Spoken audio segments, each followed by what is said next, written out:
Romo, habis ini saya langsung mau berdoa. Percaya Tuhan saya itu punya kekuatan. Sungguh punya. Bahkan itu bukan perkara besar buat Tuhan memulihkan kehidupan kita. Saya mau ikut jalannya Romo. Saya mau dengar firman-Nya. Saya mau menjadi pelaku-pelaku firman. Dan juga sungguh-sungguh mencintai Tuhan. Akan terjadi pemulihan demi pemulihan. Salam damai sejahtera saudara-saudaraku yang terkasih pencinta firman Tuhan.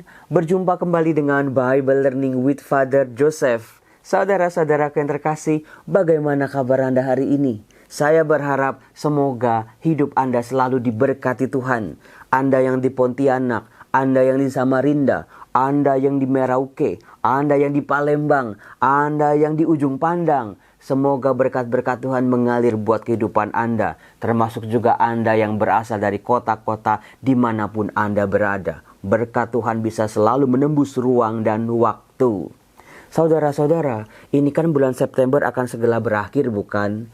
Ada sebuah lagu yang bisa mengungkapkan isi hati saya. Bukan lagu rohani sih, tetapi lagu pop yang terkenal di tahun 90 dinyanyikan oleh Iwan Fals dan Raffika Duri. Apakah Anda bisa menebak? Itulah gambaran suara hati saya saat ini. Khawatir, sedih, seneng, bersyukur, semua campur jadi satu. Lagunya adalah kemesraan ini janganlah cepat berlalu. Ya karena itu bulan Kitab Suci Nasional sudah akan selesai, sudah akan berakhir. Karena bulan September akan berakhir diganti bulan Oktober, November, Desember dan lain sebagainya. Hal yang membuat saya bersyukur adalah puji Tuhan sepanjang bulan September ada begitu banyak umat membaca secara pribadi bersama-sama dalam keluarga di acara BKSN. Ada begitu banyak acara-acara yang dilakukan di paroki-paroki, di tempat-tempat kita masing-masing untuk memeriahkan bulan Kitab Suci Nasional. Luar biasa. Yang membuat saya khawatir adalah apakah nanti umat saya begitu bulan Oktober sudah lagi sibuk dengan yang lain. Lupa membaca firman Tuhan setiap hari. Tetapi saya yakin pendengar Bible Learning pasti selalu membaca firman Tuhan setiap hari. Romo, kenapa sih baca firman Tuhan itu penting banget buat kehidupan kita sebagai orang beriman? Seringkali kita jerit-jerit sama Tuhan. Romo, Tuhan itu nggak pernah dekat sama saya. Saya nggak pernah merasakan dikasihi, disayang sama Tuhan. Saya nggak pernah, Romo, dapat berkat-berkat seperti orang-orang lain, Romo. Romo, hidup saya selalu kekurangan. Ada masalah, sakit penyakit, Romo. Buat apa saya beriman? Saudara-saudaraku yang terkasih, satu hal yang harus kita catat dalam kehidupan kita adalah dari sisi Tuhan. Dalam kitab suci, Tuhan selalu memberikan berkat, penyertaan, pertolongan, kasih-Nya, pengampunannya setiap detik. Tuhan tidak pernah menjauh dari kita. Masalahnya itu ada di diri kita sebagai manusia. Dalam segala keterbatasan kita, kesibukan kita, keras kepala kita, hati kita yang membatu. Yang seringkali sulit mendengar suara Tuhan. Sulit sekali merasakan kehadiran Tuhan. Sulit sekali menggapai uluran tangan kasih Tuhan. Karena apa? Kita nggak punya kepekaan. Nah, firman Tuhan yang kita baca membantu kita memiliki kemampuan yang lebih baik untuk mendengar suara Tuhan dalam keheningan. Melihat, memahami cara kerja Tuhan. Pertolongan Tuhan bagaimana sih? Dalam hal-hal apa saja Tuhan selalu hadir. Apa yang dikehendaki oleh Tuhan, apa yang dilarang sama Tuhan, apa yang dijauhkan Tuhan dari kita misalnya. Firman Tuhan, saudara-saudara terkasih, maka dari itu, meskipun bulan September, bulan Kitab Suci Nasional akan segera berakhir, firman Tuhan jangan ditinggalkan. Terus, baca terus setiap hari. Puji Tuhan Anda sudah, Romo, bener Romo, baca firman Tuhan itu kayaknya ternyata enak ya. Di bulan Kitab Suci tahun 2023, kita belajar 2 kitab, bukan kitab Yunus dan kitab Yoel. Nah, yang paling penting saudara-saudara, apa sih yang bisa dipetik, yang bisa diambil oleh umat beriman sepanjang bulan September ketika sama-sama belajar kitab Yunus dan kitab Yoel? Apa yang bisa menjadi bekal buat mereka dari 2 kitab ini sebagai bekal perjalanan hidup selanjutnya? Maka dari itu saudara-saudara, di depan saya ini sudah ada 4 kotak. Kotak nomor 1, kotak nomor 2, kotak nomor 3, kotak nomor 4. Silakan Anda pilih, tulis di kolom komen. Terima kasih untuk Anda yang selalu setia nulis komen, like, share video-video ini. Terima kasih. Jangan lupa sebelum nulis, sebelum milih, doa dulu. Dalam nama Yesus, Tuhan, bersabdalah, hamba-Mu akan mendengarkan. Biarlah pesan-pesan-Mu ini sungguh-sungguh menjadi kekuatan dalam kehidupanku. Sudah tulis ya? Terima kasih. Kita buka dari yang nomor 1 dulu. Siapa yang pilih nomor 1? Anda? Ya. Ada pesan Tuhan di situ? Kita bisa belajar dari kitab Yunus. Jangan suka lari, kabur-kaburan dari Tuhan. Jangan suka so sibuk kalau Tuhan ngajak kita untuk ngobrol. Jangan suka sibuk dengan urusan-urusan yang lain ketika kita baca firman Tuhan. Tuhan selalu mau dekat sama kita. Jangan suka menjauh. Kita bisa belajar dari kitab Yunus, saudara-saudara. Bagaimana Yunus, dia mau kabur ke Tarsis sejauh mungkin. Dia mau bersembunyi di bagian kapal paling bawah. Nggak bisa manusia menjauh dari Tuhan. Tuhan itu maha kuasa. Ada di setiap tempat. Nggak bisa manusia menjauh dari Tuhan. Lalu juga manusia juga nggak bisa cuek bebek dengan perutusan-perutusan yang diberikan Tuhan kepada kita. Terima perutusan itu, apapun itu, sebagai suami, sebagai istri, sebagai anak, sebagai orang tua, sebagai ketua lingkungan, sebagai seksi ini dan itu, dengan tugas-tugas pekerjaan. Berat Romo, terima, jalani. Karena apa saudara-saudara? Biarlah kita berusaha sebaik mungkin dari pihak kita, sisanya Tuhan yang akan menyelesaikan urusan-urusan kita itu. Keren bukan saudara-saudara?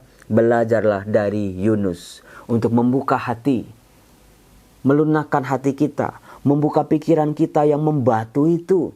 Bukan pikiran-pikiran kita yang menguasai kehidupan kita, tapi buka pikiran kita, kehendak kita, biarlah Tuhan yang meraja.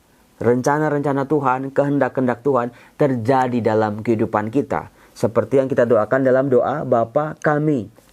Bapa kami yang ada di surga, dimuliakanlah namamu, datanglah kerajaanmu, jadilah kehendakmu di atas bumi seperti di dalam surga.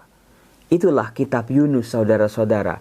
Setiap manusia diajak untuk membuka dirinya, dikuasai oleh kasih Allah, menerima kehadiran Allah dalam kehidupan mereka, dan setia mengikuti tuntunan Allah. Tuhan mau bawa saya kemana nih? Tuhan pasti tidak pernah meninggalkan saya. Tuhan tidak akan pernah membiarkan saya berjuang seorang diri. Tuhan selalu menyertai dalam perutusan-perutusan yang mudah maupun yang sulit, yang kecil maupun yang besar. Tuhan selalu menyertai. Dan sebagaimana kita tahu, ketika Yunus takluk di hadapan Tuhan, kota Niniwe yang sulit untuk bertobat dengan mudahnya. Tidak ada perkara yang terlalu sulit buat Tuhan. Kita yang seringkali mempersulit hidup kita sendiri. Keren bukan? Iya bener Romo, kayaknya kitab Yunus ini cerminan wajah saya banget Romo. Yang kedua, kalau kita lihat, siapa yang pilih nomor 2? Lagi-lagi kita bisa belajar dari kitab Yunus. Yaitu, jangan pernah berhenti mewartakan kebaikan-kebaikan Tuhan. Jangan kamu sembunyikan, jangan kamu umpet-umpetin kebaikan-kebaikan Tuhan yang kamu terima. Itu saudara-saudara. Romo-romo nanti jatuhnya sombong, nanti jatuhnya pamer. Beda saudara-saudara, motivasinya apa dulu. Maka dari itu, ketika kita mewartakan kebaikan-kebaikan Tuhan, kita harus sadar, punya filter. Ini pamer, ini kesombongan, atau memang kita secara ikhlas, tulus menyatakan kebaikan-kebaikan Tuhan. Saudara-saudara, bedanya apa sih Romo? Mewartakan kebaikan Tuhan sama pamer. Kalau pamer, saudara-saudara, pengalaman kebaikan itu belum diolah. Cuman sebatas pada permukaannya saja. Oh, aku dapat rumah loh, anakku dapat kerja loh, anakku dapat calon yang orang kaya loh. Hati-hati dengan pamer. Kalau pengalaman iman kebaikan Tuhan adalah yang sudah diolah. Dalam suka duka diolah, dibawa dalam doa, dalam rasa syukur terima kasih kepada Tuhan. Tuhan, apa yang kau kehendaki dengan kebaikan-kebaikan, rezeki-rezeki yang aku terima ini? Mampukan mulutku, mampukan kemampuanku untuk bersharing tentang kebaikan Tuhan. Jadi itu bedanya saudara-saudara antara pamer sombong sama mewartakan kebaikan Tuhan. Kuncinya adalah sudah diolah dulu, sudah disyukuri secara pribadi dulu. Minta Tuhan tunjukkan apa yang harus aku lakukan dengan semua berkat-berkat ini. Keren bukan? Jangan sampai kebaikan-kebaikan Tuhan, rezeki-rezeki yang kita terima belum diolah dulu. Apa maksud Tuhan di sini ya? Kepada siapa aku harus men-sharingkan? Kepada siapa pengalaman ini harus aku bagikan? Ini penting juga. Sebab kalau enggak nanti jatuhnya orang ngecap kita sombong, orang ngecap kita pamer. Meskipun dalam hati kita sebetulnya enggak sih sebetulnya. Saudara-saudara, keren kan firman Tuhan itu? Luar biasa lah pokoknya TOPBGT. Nah, dari kitab Yunus saudara-saudara, Yunus di atas perahu ketika berhadapan dengan orang-orang di perahu. Di situ secara tidak sadar Yunus mewartakan kebaikan Allah. Yunus mewartakan kemahakuasaan Allah. Ternyata mudah sekali orang-orang itu untuk percaya pada Tuhannya Yunus. Sehingga proses evangelisasi betul-betul terjadi di atas perahu tanpa disadari oleh Yunus. Itulah kemahakuasaan Tuhan. Tuhan selalu punya cara-caranya yang ajaib membawa orang bisa mengenal siapa dirinya. Kita ini hanyalah alat-alatnya Tuhan saja. Nah, saudara-saudaraku yang terkasih, di kotak yang ketiga kita bisa belajar dari Yoel. Apa sih Romo yang kita bisa pelajari dari Yoel? Di kitab Yoel yang nomor 3 ya. Di situ kita diajak untuk percaya bahwa Tuhan sanggup memulihkan kehidupanmu. Wah Romo, ini dia yang paling saya butuhkan Romo. Percaya. Kitab Yoel mengajarkan kepada kita bahwa Tuhan yang kita percayai adalah Tuhan yang punya kuasa, Tuhan yang punya kekuatan, Tuhan yang mempunyai kemampuan di luar batas-batas nalar manusia. Bahwa Tuhan sungguh mampu memulihkan kehidupan kita dari yang terpuruk, serba kekurangan seperti ini, punya keterbatasan, sakit penyakit, masalah-masalah yang kayaknya kayak benang kusut, gak ada jalan keluarnya. Kitab Yoel mengajarkan kepada kita akan terjadi pemulihan demi pemulihan. Kebangkrutan, kehilangan, kesedihan, keterpurukan, kelaparan, kekeringan akan dipulihkan oleh Tuhan.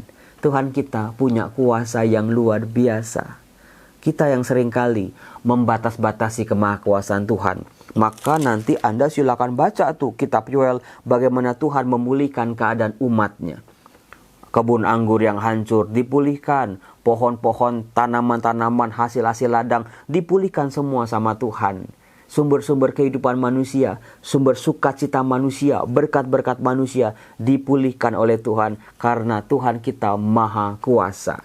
Tuhanlah Allah, itu arti dari nama Yoel. Keren bukan? Romo, habis ini saya langsung mau berdoa. Percaya Tuhan saya itu punya kekuatan. Sungguh punya. Bahkan itu bukan perkara besar buat Tuhan memulihkan kehidupan kita. Saya percaya, saya mau ikut jalannya Romo. Saya mau dengar firman-Nya. Saya mau menjadi pelaku-pelaku firman. Dan juga sungguh-sungguh mencintai Tuhan. Akan terjadi pemulihan demi pemulihan. Nah, sekarang yang nomor 4 yang kita bisa pelajari dari kitab Yoel. Siapa yang pilih nomor 4 saudara-saudara? Dari kitab Yoel, kita diajak untuk beribadahlah dengan sungguh-sungguh. Bertobatlah dengan sungguh-sungguh. Jangan cuman ya kalau ada butuhnya doang. Jangan cuma berhenti di kulit luarnya doang. Jangan cuma ya demi dilihat orang lain doang. Jangan cuma dipuji-puji orang doang. Beribadahlah, berelasi, menyembah Tuhan, mengagungkan Tuhan, memuji Tuhan keluarnya dari sini. Dari dalam hatimu. Mau dilihat sama orang, mau kagak, itu bukan urusan kita. Tapi dari diri kita Tuhan. Dari hatiku yang terdalam Tuhan. Aku mau memujimu. Aku mau menyembahmu. Aku mau bertobat secara sungguh-sungguh. Apakah itu mendatangkan keuntungan atau kerugian buat aku? Tapi aku percaya pertobatanku tidak akan pernah sia-sia. Ibadahku ini akan mendatangkan berkat istimewa dalam kehidupanku. Karena Yoel mengatakan robek hatimu bukan pakaianmu. Berbadiklah kepadaku dengan segenap hatimu. Saudara-saudaraku yang terkasih, di pilihan nomor 4 ini, seringkali membongkar wajah-wajah palsu manusia ketika beribadah kepada Tuhan. Membongkar make up, membongkar kedok-kedok manusia yang seringkali jatuh pada kepura-puraan. Gak bisa saudara-saudara manusia pura-pura di hadapan Tuhan. Gak bisa. Karena apa? Tuhan melihat hati. Kalau manusia melihat rupa, orang pakai kalung salib aja udah dianggap dia rohaniwan. Dia hidupnya suci. Lihat orang nenteng-nenteng kitab suci aja, orang menganggap wah itu manusia super. Saudara-saudara, Tuhan melihat hatimu, hati kita masing-masing. Apa yang di dalam, apa yang kita lihat di tempat-tempat tersembunyi. Ketika tidak ada orang lain yang menilai, ketika tidak ada kamera, ketika tidak ada foto, handphone yang siap merekam. Disitulah ibadah kita yang sejati, saudara-saudara. Dan bagaimana sebetulnya kita sering kali kerap kali jatuh dan jatuh lagi di sisi yang ini. Jangan pernah ibadah pura-pura, bertobat secara pura-pura. Betul-betul Tuhan, mulai hari ini Tuhan, betul-betul aku akan menyembah-Mu dalam roh dan kebenaran. Secara pribadi, antara aku dengan Engkau. Aku mau tunduk Tuhan, jauh dalam hatiku aku mau percaya, menyembah-Mu. Engkau Allah yang Maha Kudus dalam kehidupanku Tuhan. Singkirkan segala kedok-kedok, keinginan mau dipuji, keinginan mau ditepokin sama orang, keinginan mau populer. Tuhan singkirkan itu. Tuhan melihat hati. Saudara-saudara yang terkasih, apakah betul yang saya katakan? Kotak nomor 1, kotak nomor 2, kotak nomor 3, kotak nomor 4. Betul banget Romo. Sekarang pokoknya Romo, setelah bulan kitab suci akan selesai ini, saya tetap mencintai firman Tuhan sampai kapanpun. Baca firman ini sebagai kekuatan. Salam damai sejahtera saudara-saudara yang terkasih. Tuhan Yesus memberkati. Salam.